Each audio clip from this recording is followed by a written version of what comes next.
Hello, everybody. Welcome to another episode of the Crime and Coffee Couple. My name's Allison. And my name's Mike. Hi, Mike. Hey, Al. How are you? Whenever I say hello, everybody, I always think of Christmas Vacation when she's like, I should go in there and say hello, everybody. You should. You should. Say hello, everybody. Hello, everybody. Hello, everybody. Hello, Just everybody. in the living room. Say it. You should say it. Hello, everybody.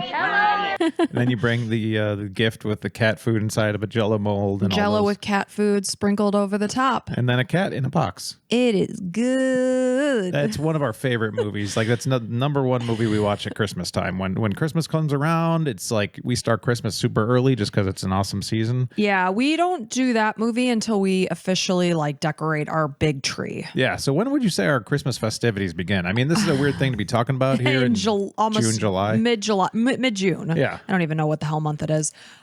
We do start early. Our daughter's birthday is on November 14th, and our Christmas tree is always up by that point. Yeah. So, I mean, yeah, our friends were starting to do that same thing. Like November 1st, they would start putting out their tree. We're like, you guys are out of your mind. And they're like, well, it's nice. You get to celebrate like 2 months. And it's like, I'm down. The more we think about it, we're like, yeah, it's actually a good idea. I'm down to clown. Yeah, you are. So how are you? I'm all right. I'm recovering. So, guys, just bear with me a little bit. And I went through a really hard thing yesterday. Pretty much the entire day I was golfing, 18 holes. So that was for work. Well, it was a freaking oven here in Florida. I left work on Thursday knowing, actually, maybe I didn't know you were golfing on Friday, but I'm walking through the parking lot of work and I'm like, I am walking through a freaking oven. Like, this is a full-size oven. Yeah, it was pretty darn hot. And so I just picture everybody out there that's like, working blue collar jobs and stuff like, oh, cry me a river, man. Yeah, sales when guy. you had to go golfing for work. Yeah, no, and I get it. I mean, while we were out there all sweating our tails off, we're actually very blessed to be able to do this and talk to each other. And we're doing some business things, but building relationships is really what it's about. Mm-hmm. Which I always thought it was complete BS. Before I started golfing, I'm not even a golfer, so I'm barely a golfer. I had just bought my own clubs. I'm 45 years old, so I don't know who I'm kidding. Well, you're just playing golf. You don't have to be kidding anybody. You don't have to be in some secret society. You've got some clubs. Go play golf. You're a golfer. Boom. Yeah. So I said it. In case you're wondering how I score, I believe it was about 115 strokes. So I wouldn't have a clue. Anybody who breaks 100 is generally towards the goods part. So I'm not even close. Okay. And those were with probably 4 or 5 mulligans, a breakfast ball. You ever heard of that? That's never. like your first hit of the day. If it's terrible, it's like, all right, breakfast ball. So you get to basically take a second chance. Yeah. Got it. Yeah. A lot of cool golfing guy stuff. Just got my first pair of golfing shoes. So I'm kind of legit. getting into it. Yeah. It was pretty exciting, but I fell asleep like a baby last night and I was so tired. Oh my gosh. So we've been living at our son's baseball fields for All-Star Baseball. They apparently can play until 1 o'clock in the morning. That's word on the street. So it's been insane. They had to finish 1 inning of a game, showed up at the field 3 times to literally finish 1 inning. We were at the fields for 3 hours yesterday. It's pouring. We're waiting it out. And these moms have no issues with this. I had been up since 3:45 in the morning. I could not sleep. So I got up and started working. I'm sitting at the field, so worn down. I'm like a shell of myself. And these women are like, yeah, so it's a Friday, so we're just going to wait it out. And we could play till 1. I go, I'm not staying here until 1. I was like, did you actually say that? Because sometimes you say things and it's really just up in your brain. I actually said that. Yeah, I was like, that's my girl. I said, you know what I say about 1 a.m.? F that. That's what I said. Quote unquote. Yes. And they were totally down to sit at that field from 5:45 p.m. until 1 o'clock in the morning. That's because they love their kids. So. Well, I'm sorry. That's absurd. Yeah. That's 3 outs to sit for 7-8 hours. And for the first time in a long time, I wasn't there because I was editing our videos that are going to be coming out while we're on vacation. And yeah, we're trying to pre-record, so we might have to start to slide on the whole Patreon announcement names. You know, probably just stop them in general. Possibly. We're getting into a routine where we just have a recording day just to kind of free up some time. Yeah. And it seemed the people on Apple subscriptions, I think we've had 1 or 2 people ask to have their names. And so it seems like it's not a valuable thing to have your name, and that's okay. So whatever. This is boring. So yeah, we will skip over that. But just to let you guys know, anything else to add? Or are you ready to dive in? If you're watching this on YouTube, then go ahead and click subscribe and like, and that helps with the algorithm, and it's free to do. And if you're not watching this on YouTube, go ahead and head on over and just subscribe. Everybody has a Google account somewhere, so just go ahead and subscribe. It makes it look good. Everybody's Google's oh wow, we should should show the Crime and Coffee couple. I think we should do this more often. They have board meetings talking about us. Yeah, it's they very do. important. We are Yeah. very important. So, Absolutely. They have their carafes of coffee while they talk about us. yeah, and as they're sipping, it's just like, which one should we promote this time? Let's do Crime and Coffee couple. Yeah, let's do Crime and Coffee this week. So, All right, you ready? Yep. All right, I know you like a good survival story. Yeah. And I'm going to deliver that to you today. Nice. So this is the survival story of Teri Jendusa-Nicolai. So it was a bitterly cold night. It was Saturday, January 31st, 2004 in Racine, Wisconsin. It was the type of cold air, and if you've lived up north and in the cold, that made breathing even painful. You take a deep breath in, you think your little bronchioles or whatever are frozen solid. It was that kind of cold. And earlier that day, a 911 call came through, and the dispatcher heard a woman say that her ex-husband was trying to kill her. The woman had placed the call from inside a garbage can that had been filled with snow while she was being held prisoner in the back of her ex-husband's truck as he drove her to God knows where. Wow. So the dispatcher asked her if he had her handcuffed, and the caller said no, he used masking tape. And at this point in time, it was very clear that the dispatcher was almost mocking the woman who was calling. Oh, man. And she said, well, how are you holding the phone if your hands are bound? So based, again, on the tone of the conversation, the dispatcher probably believed that this was a prank. Sure. I don't know how often prank calls like this come through 911. I'm pretty sure that'd be frowned upon. Is that a dispatcher's job to determine that, I guess? Probably before engaging with emergency services? I would assume you should take every case as it's legit. Yeah, better to send somebody by accident. And rather it wasn't that she wasn't going to send help. It was more about how she was treating this woman who could likely be in distress had this been a legit call, which indeed it was. So again, the caller is struggling to breathe as she's speaking with the dispatcher. Now the dispatcher asks her, you want to talk to me or you want to just deep breathe? Well, okay. Did you answer the question about how she's able to call when her hands are masked behind her, masking tape? She was able to just wriggle herself and get the phone where it needed to be. And then now she's giving her a hard time about breathing heavy Yes. while being kidnapped. Because she's having a hard time breathing. Nice. So the woman explained that her ex-husband, so even though she was in distress in this garbage can that was filled with snow and other things had happened to her leading up to this point, she was able to give very useful information. And she told the dispatcher that her ex-husband was David Larson and that he lived at 26841 Oak Ridge Drive. The call came through at 10:57 a.m. to the Racine County Sheriff's Department, and 2 officers were dispatched to the scene. On arrival, they attempted to make contact with someone inside the home. They were ringing the doorbell. They were knocking on the doors and windows, but nobody was coming to answer. So for 20 minutes, they continued to try to get someone to respond to their knocks and rings. And when dispatch called the phone number that was listed for the home, the answering machine picked up. The officer verified the address that they were indeed at the correct house that the dispatcher had received word on. So at this point in time, they did verify that the residence did belong to David Larson, and they decided to break a window in order to gain entry into the home. So as officers searched the entirety of the home for the woman that potentially called 911, they announced their presence. They found the home empty. Officers and responders conducted a secondary search to be sure that somebody wasn't stowed in a closet or something like that. They again did not find anyone or any evidence to suggest that the house was even a crime scene. Nothing was alarming. So when it was concluded that the house was indeed empty, officers secured the door, they cleaned up the broken glass, and they returned to the police department. Now, once back at the station, Officer Thomas Sweet, who had responded to the home, he had been part of, looking for someone in David Larson's home, is now receiving a phone call at the police station. This is Nick Nicolai calling.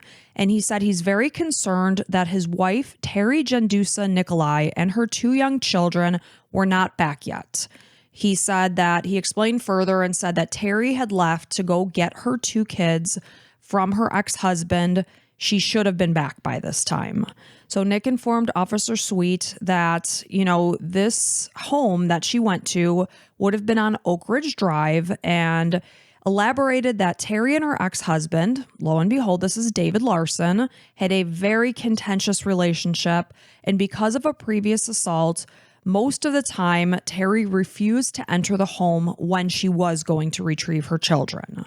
Nick said that he spoke with a neighbor of David's who reported that, yes, Teri's car had been at the house. So Nick knows that Teri did make it safely to David Larson's home.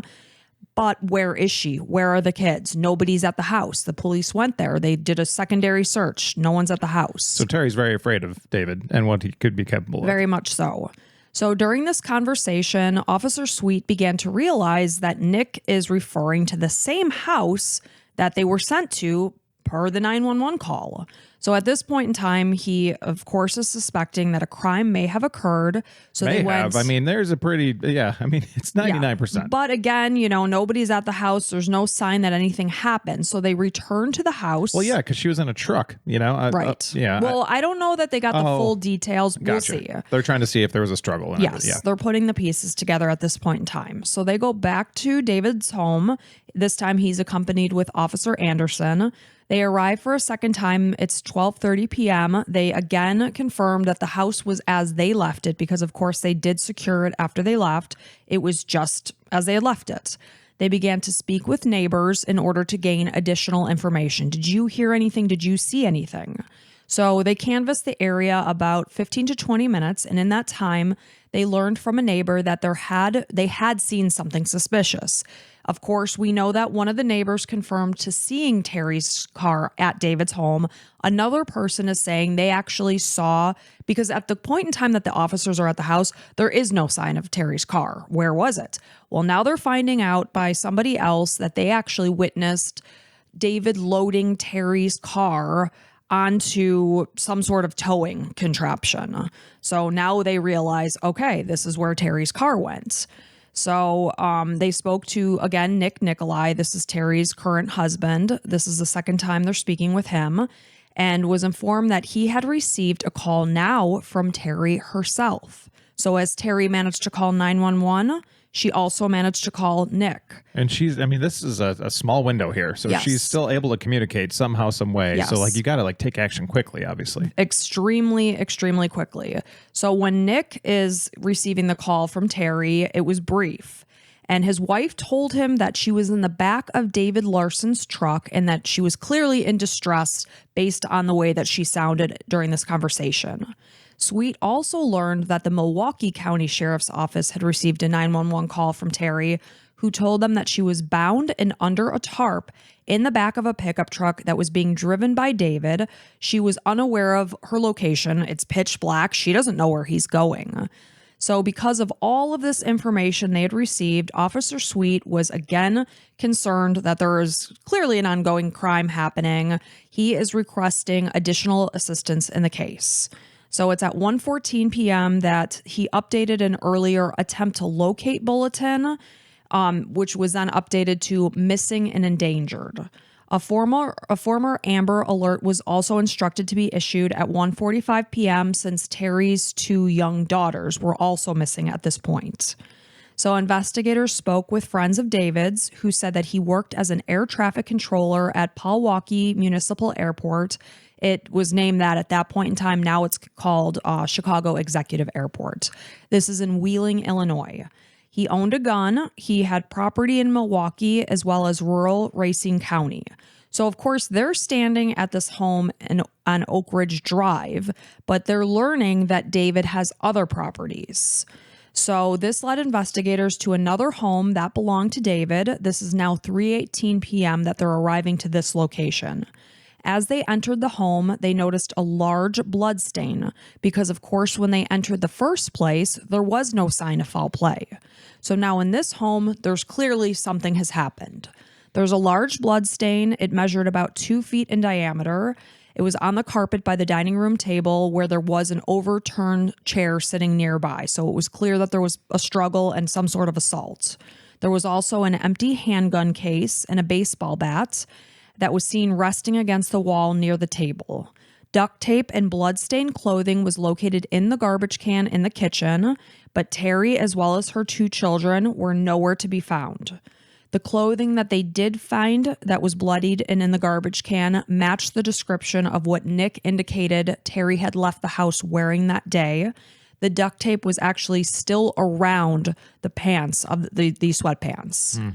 So investigators began to ping David's cell phone, but they eventually lost signal.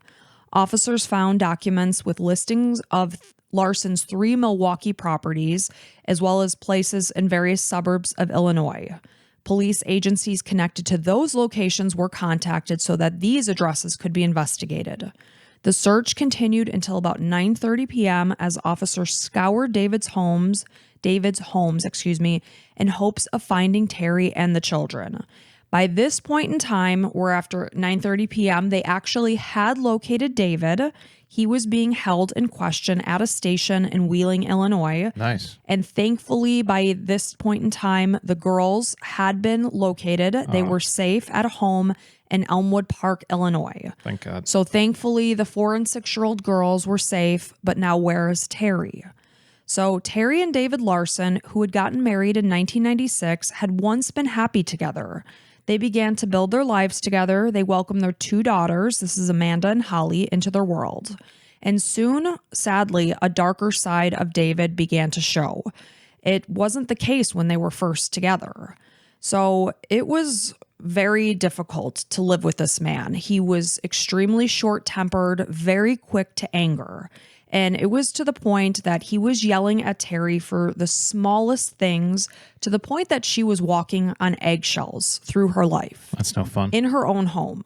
So if the towels weren't folded in the way that he preferred, or the curtains were out of place, he would rant and rave. He insisted that Teri shower or use the restroom with the bathroom door open. Wow. So she couldn't do what she wanted to do in her own home. So super controlling, and literally she can't do anything right, basically. Exactly. Sounds like a living nightmare. So say Teri accidentally broke a glass, she would have to hide the glass shards, like literally walk them over, put them in a bag, and walk them over to the neighbor's house and say, "Can I please dispose of this in your garbage can?" Because she knew if David came home and found the evidence that she had made a mistake and broke a glass, there would be hell to pay.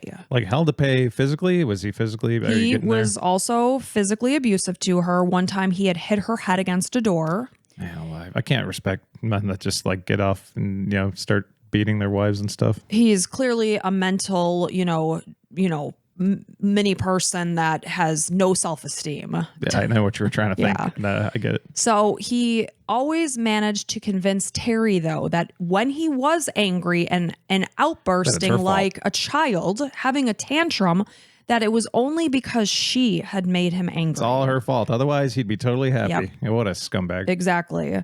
And if she behaved, he just wouldn't get upset. So it was all her fault. Yeah, he's very, very immature and can't, he's just having temper tantrums. Yes. And unfortunately, he's a grown man. And so he can cause a lot of harm in his stupid temper tantrums. It's always the people with the lowest self-esteems that act this way. Yeah, they try to take control over, powerful over somebody that's like smaller than them. It's like this false sense of power that they have. Yeah.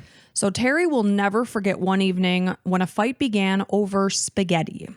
So Teri was in the process of making dinner and she had the necessary ingredients out on the counter when David demanded that she put this package of dried pasta away before it spoiled or went bad, is how he put it.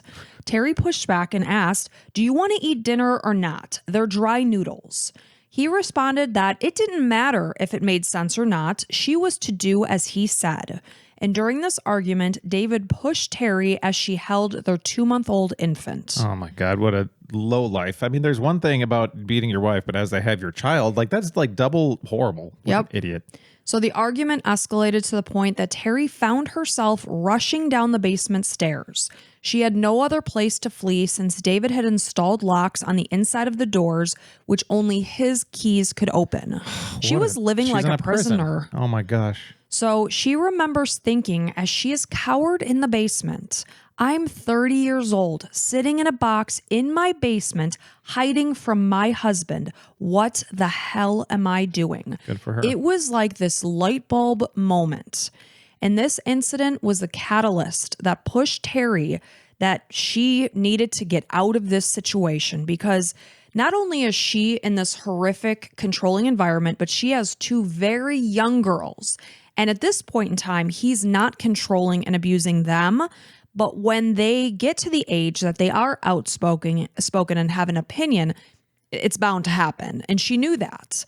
And she knew that she needed to get herself and her daughters out of that environment into a safer spot. Good for her. So she ended up leaving with the children. They actually went to a shelter.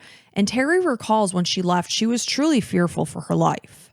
So on the day of their divorce in 2001, David sat crying in the courtroom. And then as they walked out and left, he said to her in a threat, "You are going to regret this." So 3 years later, Teri found herself in a wonderful place in life. She had met and married this fantastic guy who was what she deserved. He was kind. He was caring. He let her live her life and be her. And not only that, but he loved her daughters like he was their own father. Again, he treated them just like they were his own. So an actual good father, good human Yes. being, good man. And a cool name, Nick Nicolai. I know. Isn't that amazing? Yeah. I love it. So they went on to get married in 2003. And again, Nick was a great guy and they were so happy. And it was only the night before Teri went to get her two girls on January 31st that she discovered that she was pregnant. So the two of them were over the moon. They were overjoyed. They celebrated. And she knew she was going to pick up the girls the next day. And she couldn't wait to tell them that they were going to be big sisters. That's so exciting. So it was just a really, really exciting time in their lives. David had told Teri, though, that she would regret the day that she married Nick because in God's eyes, they were still married. And because of this, she had gone against God's will. That's what he told her. Mm-hmm. So Teri was in the process of trying to obtain full custody of her daughters, arguing to the courts that David was violent toward her and should not be alone with their children. However, the court was impressed with the fact that a father would want to spend time with his children. So at this point in time, he was allowed to see the girls. That's really impressive. Wow, you want to see your kids. Father of the year. Good job, you. That's kind of the bare minimum for being a father. Congrats. You want to see your kids. So on each occasion, because of course now Teri is forced to share custody of her girls. So they're having to meet up and exchange and pick up, etc. So on each occasion that the girls were exchanged, she would still, even though she's moved on in her life and is married to a new man who is kind and loving, she is still being verbally and potentially physically abused by this guy. That really sucks because she was in that basement and thinking, I deserve better than this. And she absolutely did and does. And she's still subjected to it, just like you said. It's like every time she's driven over, she realizes, kind of reminded of what she had before that was terrible. Yep. So it got to the point that Teri insisted that they meet in a public space, such as a hardware store or McDonald's, so that she was safer in that way. That actually sounds a little familiar with some people we've known, in the past too. It's like that happens. That's smart. It is. So after their divorce, police were contacted twice. Again, this is after the fact that they've gotten divorced. This man is still holding control over Teri to the point that she had to contact police and move on to file a restraining order against David. It's like that classic narcissist thing where they're just going to try to they're charming in front, in short bursts. And then it's like, but they really just want to control you and have this control over you. 100%. So the order, this restraining order, barred him from possessing weapons. However, Teri was fully aware of the fact that he absolutely had a gun, but they couldn't do anything about it. They couldn't get a search warrant to search the house for the gun. Why? I don't know. They could not prove this fact. They were unable to get a search warrant. So it's one of those things where it's like, he hasn't done anything with Right. it, so we can't do it. We can't just say, you said that he saw it. Maybe a picture or something, but still, I get it. It's a legal thing. So despite the restraining order, on this occasion, when David asked Teri to retrieve the girls from his home, she agreed. She felt that each and every time she needed to pick them up or drop them off, she couldn't expect a friend or family member to drop what they were doing and accompany her. In fact, Nick had offered to come with her that day, But because she feared it was only going to make the situation worse, she said, no, just forget about it. I'll go. I'll be quick. I'll be back before you know it. She's so strong and like awesome and just like, wants to think the best. Yeah, okay, nothing's going to happen, because you're a decent human being, unlike this monster. Yep. So she decided to go alone, and David remained in the home that they shared while they were married. At this point in time, the house was in conditions that were bordering on hoarder. And he held on to all the mementos from their wedding. He would show the girls their wedding video and point out, Mommy doesn't keep her promises. I can't stand when I hear stories like that, when couples get divorced and then you hear one like talking crap about the other one. It's like, your job is to be the best parent you can be, not try to like turn your children against. Exactly. You can't change the past. Like, if you want to be a good parent, if you're a divorced parent and you're talking crap about your old, like you're doing a horrible job, your kids are going to be like scarred from it. So stop. I can only imagine how hard it must be if it's a really contentious divorce and you like hate the person. Yeah, like from Teri's side. Right. Like, well, your dad used to beat me. You don't have to have those talks maybe until later if they ask. I don't even know. Thank God I don't have to worry about that. I'm sure like a lot of people do, but I can only imagine, say, your kids are like, I don't know, 10 and 12, and you're going through this divorce and your husband or wife is a really, really bad person. And your kids are coming home and like, oh, daddy did this and that and the other, and like making you look like a good person. I'm sure inside you're like, he's an a-hole, Little do you know what a scumbag this guy is. But you got to bite your tongue, and one day maybe they'll find out the truth. They might even be like, why can't you be more like daddy? He lets us do these things. In the back of your head, like, yeah, daddy smashed my head against a wall. You don't know that yet. Exactly. So Teri noticed that on that fateful day of Saturday, January 31st, 2004, David was uncharacteristically calm when she came to the door that day. He seemed to be in good spirits. It's bad when you're like in good spirits and calm and it's like, something's wrong. Yes. And she arrived at 10 a.m. It had been 3 years to the day that they were divorced. And this was a fact that was not lost on Teri as she arrived that day. She recalled that it was the anniversary of their divorce. So David told her that their 4 and 6-year-old daughters were playing hide and seek, and they wanted Teri to find them. Her gut instinct did tell her not to listen, but she didn't want to disappoint her daughters, so she entered the home and wanted to play along and see if she could find them. It was hours later then that the dispatcher received the breathless 911 call from Teri, as well as the call from Nick that his wife had yet to return from picking up her girls. The search for Teri ended up continuing for 26 total hours. So when the Amber Alert returned nothing, police waited for David to report to his position as an air traffic controller because they knew he was scheduled to work. And when he arrived, there was no sign of Teri or the girls. So he was brought into the station. So he came to work? He did. That's awesome. He showed up just as scheduled. I'd like to take this part and just say thank goodness for stupid criminals like this guy. Also leaving a cell phone on his ex-wife. He thought he was going to get away with it. Oh, that's great. So he was brought to the station in question for 6.5 hours. And initially he presented as a concerned ex-husband who was shocked to hear that Teri was missing. He said he would do anything to help the officers help find her. So he told officers that he was home all morning. He was waiting for Teri because she was scheduled to come and get the girls, but she never came. And he explained further that, he dropped the girls off at a babysitter because Teri didn't come to get them. And then this is how officers were so relieved to find that they verified where he said he dropped them. They actually were there safe and sound. This was like the one truth he actually gave the officers while they were talking. Well, whatever he did, thank God he didn't do anything to the kids. So Holly and Amanda thankfully were at this location. And when police went on to speak with both girls, they indicated no, they had not seen their mommy that day because they were trying to put the pieces together about what happened. So officers are fully aware as they're having this conversation with David that he is lying his face off. Yep. And they know that they are running out of time. Is Teri even alive right now? If she is, we have got to hurry because she could be bleeding to death, freezing to death, etc. They knew the weather was so bitterly cold. And David, ex-husband, he has no idea that Teri called.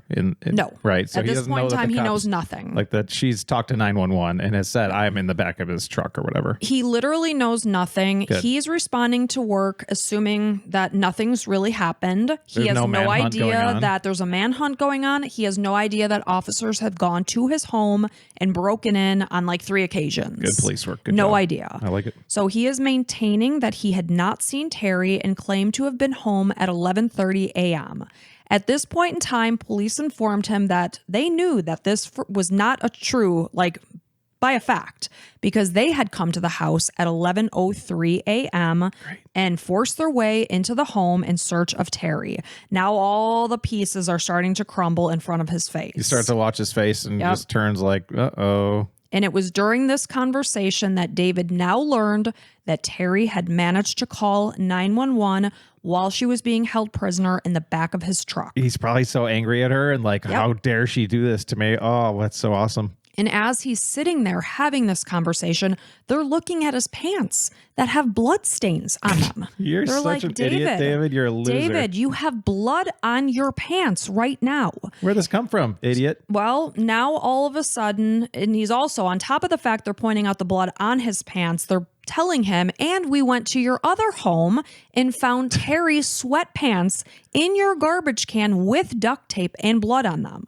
So because all of this information is stacking up against him, he knew that he could no longer proceed on with the story. The goose is cooked. Yes. So he became emotional and began to change his story.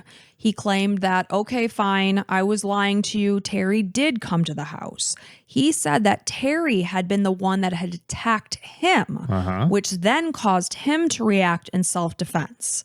So he explained how this all went down. He was home by himself with the girls.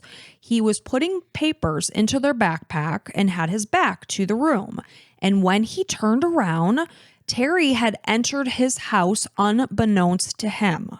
He said that when he did turn around, Teri was holding a hammer in her hand. It was raised above her head. And not only that, but she had pulled her sweatpants down. So she was standing in his home with a hammer raised above her head with her sweatpants down. Well, when you're about to text somebody, it's always a good idea to pull down your pants right before. Yeah. So they look at you, you're like, why is his pants down? Then boom, right in the face. Yeah, it really throws the person off guard. That's what I did in high school. That's how ridiculous the story is, that her sweatpants are down below her ankles. Okay, makes a lot of sense. So David indicated that the rest had just been a blur. He grabbed a baseball bat that just happened to be sitting next to the trash can and struck Teri in the face. He said that he grabbed duct tape, but he wasn't sure why. By this point, authorities had enough evidence to detain him, and they continued to question him, knowing fully well that they had to get to the bottom of this super, super quick if there was any way of finding Teri alive. Especially, it sounds like he probably did hit her in the face with a bat, Yes. so she's probably bleeding. There's truth to the story. So his personal belongings were confiscated when he was arrested, which included a wallet that was filled with receipts and business cards. Because at this point in time, he's lying. He's not telling them where Teri is. So it's going to be investigators' job to find her because he won't say. So they look through his wallet. They find all these receipts and business cards. And it was in here that they came across a card for a storage facility near the town of where David owned a property. So they placed a phone call to this, unit or location and confirmed that, yes, David had been there. Nice. So now they feel like they might be onto something. And it was at this storage facility where investigators finally located Teri. She was in the corner of the unit inside a trash can that had been filled with snow. And by the time she was taken out, she had a core temperature of under 84 degrees. That's not good. And again, our normal temperatures are 98.6. I would assume somebody would be dead by then. You would think. So when she did get to the hospital, doctors later determined that she was approximately 1 hour from her death at the time that she was found. Wow. Just organs beginning to shut down. Yes. Yeah. So David had inflicted a crushing injury to Teri's skull, and authorities feared that if they tried to move her out of the garbage can, they would only cause further damage. So police are the first to arrive. Now they have to wait for paramedics to arrive. So in a way, it might be, sorry to cut you off, it might be good that she was on, under snow to kind of, reduce the amount of hemorrhaging or possibly. And swelling and all of that. So as investigators entered the darkened storage unit, of course, they're coming upon this not knowing what they're going to find, if she's there, if they have the right location, et cetera, et cetera. So it's dark in there. They start calling out to Teri. And this is where they then noticed a two-tone baseball bat that had dried blood on it. As Teri was drifting in and out of consciousness, she did recall hearing a sound. She was terrified that it was David coming back to finish off his job. He just assumed he was going to raise the lid to the garbage can and shoot her because, again, she did know he had a gun. Or maybe he was going to take the garbage can with her in it and dump her into a freezing river somewhere. So, of course, she's staying quiet, not knowing if it's him. So, she's being quiet and hopes he would leave, and then she hears the paramedics arrive, and this is when they found her and all of that. So as authorities are there at the scene of this storage facility, they made the chilling realization that David could see this very storage unit from where he was in the control tower as an air traffic controller. Wow. So it's like he was going to be there on shift that night. He showed up for his shift, and he was going to look down to observe that no officers or anyone else was arriving to that location. So he chose it for that very reason, so that he could watch it while he worked. It's just another chill factor of how just horrific this man is. Yeah.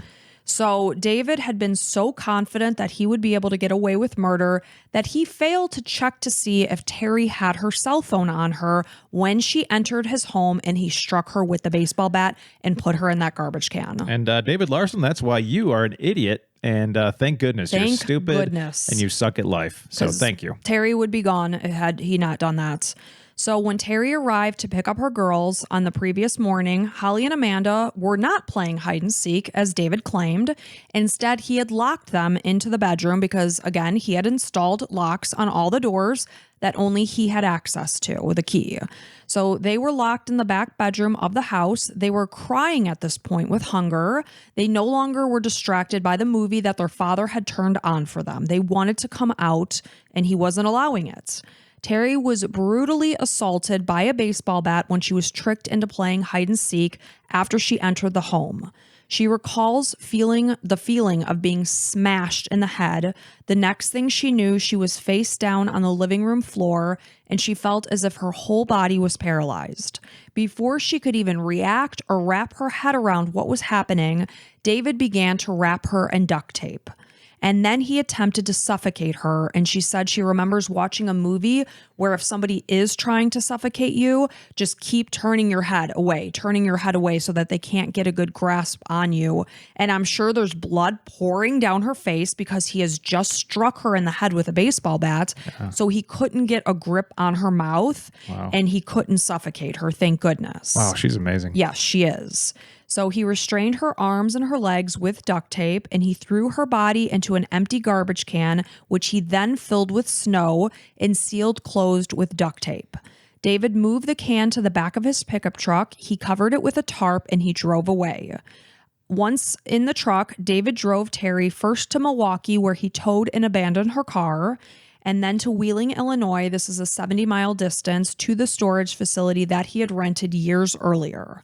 So all Teri could think about during this whole time was the safety of Amanda and Holly. That's the only thing she could think about. Yeah. And she realized that if David was successful in murdering her and say he got away with it, all she could think was that now he is going to have full custody of these girls that will eventually become teenagers, and he will likely start abusing. Yep. So as David drove, Teri remembered that she had her cell phone with her in her coat pocket. She managed to reach down and feel around on the buttons and make the 911 call. She then called Nick, who had already been in contact with authorities.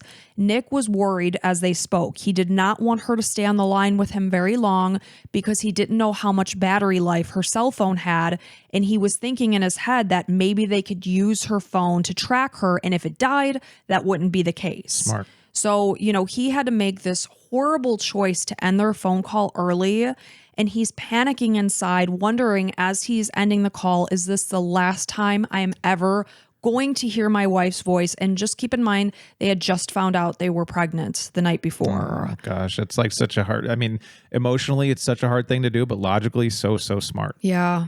So as Teri struggled to save herself, David looked through his rearview mirror and noticed that she had somehow gotten her hand free. She had stuck it out of the lid of the garbage can and was trying to just wave it frantically around, hoping a car might be driving behind them and would see it.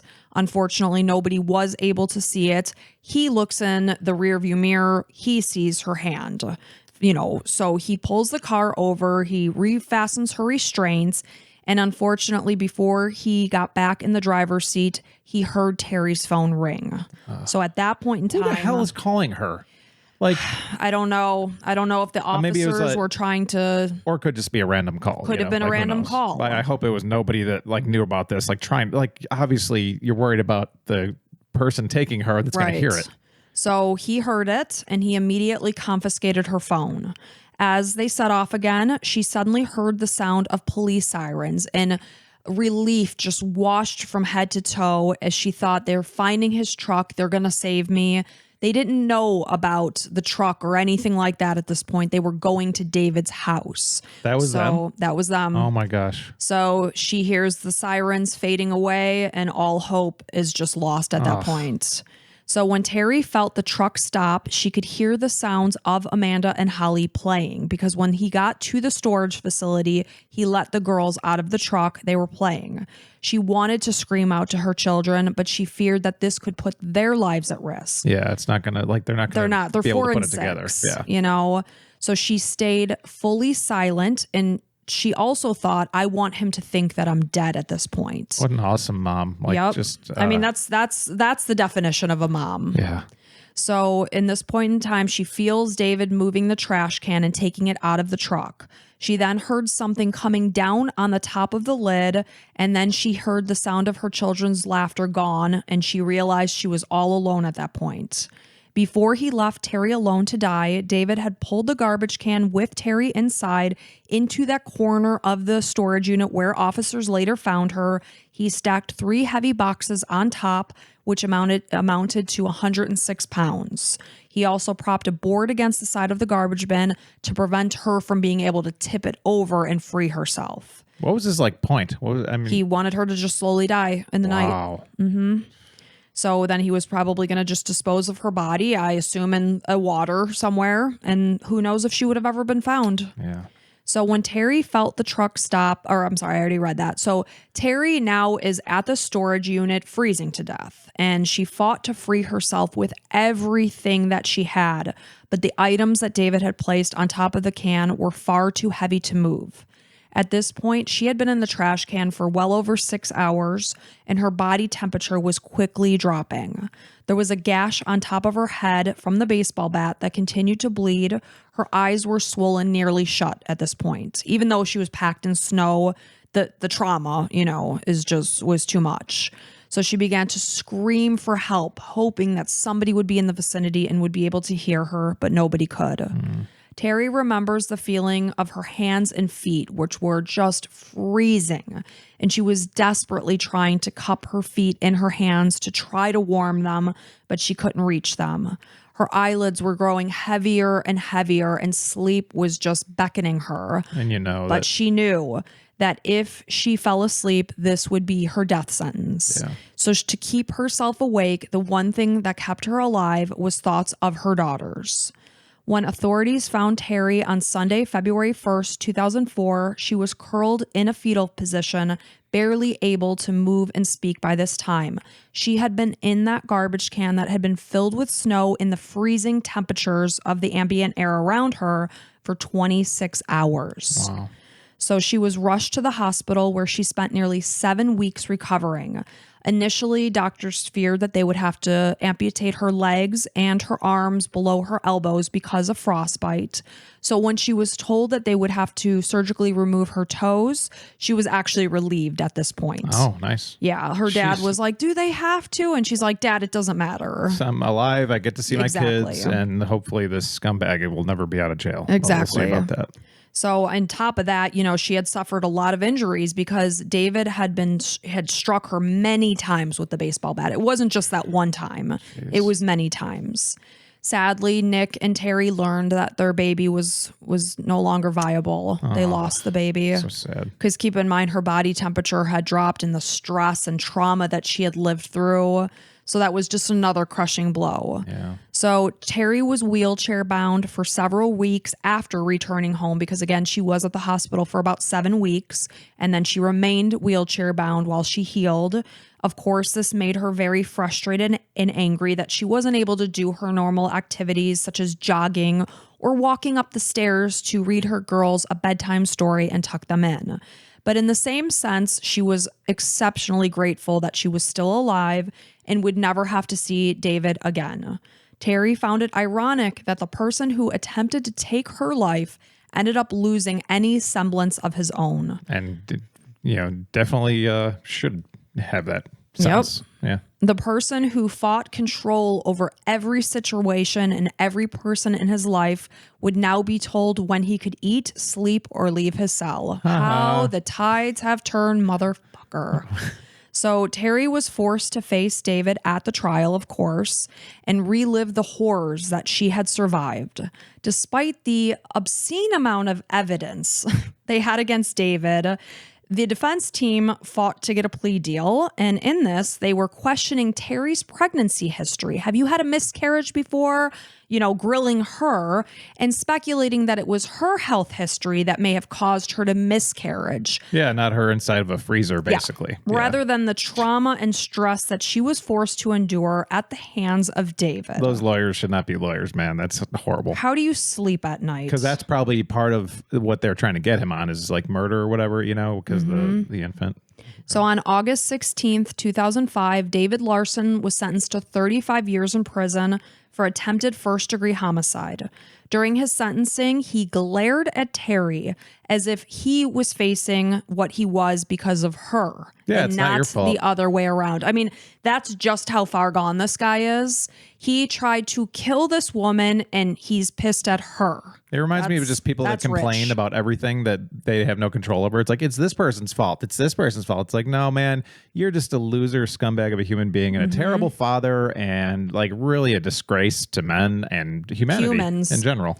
In 2008, David's case was seen by the federal court, and he was charged with kidnapping and interstate domestic violence, and his sentence was changed to a life sentence. Fantastic. Thank goodness. Man, that's like one of the best things ever. Yep. Oh, great. Even behind bars, David continued to try to attempt to assert control over Teri, demanding visits from their daughters. He even tried to escape prison at one point. Hopefully he was shot in the Achilles tendons. Teri refuses to allow him to control her any longer. She knows that she is not a victim, but she is a survivor. Absolutely. In the years that followed her attack, Teri went on to be a key factor in helping draft laws that protect domestic violence victims, such as Wisconsin's SAFE Act that removes guns from the hands of abusers. It gives more authority to sheriff's deputies because, of course, they couldn't get a warrant to take away David's gun, despite the fact that the stipulation was that he couldn't own them. She knew he had it, right, but they couldn't take it away from him. So this changed it so that officers could go in and previously take an abuser's firearms without a warrant, which is how it should be. Yeah, but how? Yeah, it changed laws. So since he previously owned it, it was okay? I don't know, because it was stipulating that he not have firearms, and she knew he did. Yeah. So Teri has also gone on to speak to the public about her ordeal in hopes of educating men and women about domestic violence. She discusses the key signs and manipulative behaviors that are often overlooked as the main tactic of an abuser, such as control and isolation. She also focuses on self-esteem because an abuser is going to do everything in their power to slowly whittle down their victim's self-esteem. So she urges people to try to do things to keep your self-esteem as high as you can. Write down 5 good things about yourself so that you can become validated and empowered, which makes it harder for this person to control you. Teri noticed that at the start of her speaking engagements, the majority of her audience were females. As time went on, it became half and half, and she feels that this is important as it's not just a woman's issue, but also a social issue. It's important for everyone to get involved in identifying instances of domestic abuse in order to support those around us in that situation. So even if it's not you, maybe it's your friend, your cousin, your sister, your brother, whoever, because it's not only just women that are in these situations, it could be men too. Yeah. So, she empowers everybody that she speaks with. A few years after her attempted murder, she and Nick welcomed a son that became a little brother to Holly and Amanda. When asked how she found the will to live through her harrowing 26-hour ordeal, Teri quoted Nancy Reagan and said, "A woman is like a tea bag. Only in hot water do you realize how strong she is." And that is the survival story of Teri Jendusa-Nicolai. Wow, what an amazing story, and thank God she survived. And I mean, so- it could have so gone the other way, and the title would be The Murder of Teri Jendusa-Nicolai. I mean, within an hour of her death at the time that she was found. Yeah, crazy. I mean, just time and time throughout the story, she just managed to amaze me. And still, her and Nick were still able to have a child. Yep. That's pretty beautiful. I know. And I'm just so happy that they, have their little family and that she's alive and well and has a second shot at life, because it's just incredible that after their divorce, he still managed to assert so much control. I mean, he was just grasping at anything to keep control over her. Yeah, it's a good thing to look out for. I feel sorry for their daughters who have to live with knowing that their dad is a horrible human being. Yeah, but thankfully they have an amazing father figure with Nick. Exactly. And that is because they were 4 and 6 when this happened. And Nick, I watched him in interviews and he just is just an awesome guy. Well, Nick's the kind of guy you want to have a beer with, Nick. The sure thing. Yeah, That's the what movie. that from. Yeah. So thanks so much for listening. If you like what we do and you want to support us monetarily, there's a couple options between Apple subscriptions or over on Patreon. If you're a Spotify listener, you can get a link directly to your Spotify, so you don't have to listen through the Patreon app if that's the thing for you. Cool. So we have that pinned on the very top of our Patreon. Or if you want to rate and review us, 5 stars is always appreciated. Yeah, absolutely. Or subscribe, like you had said, to YouTube, because we are trying to build that channel. Yep. And we just appreciate you guys being here listening. You guys are awesome. And until next time, bye.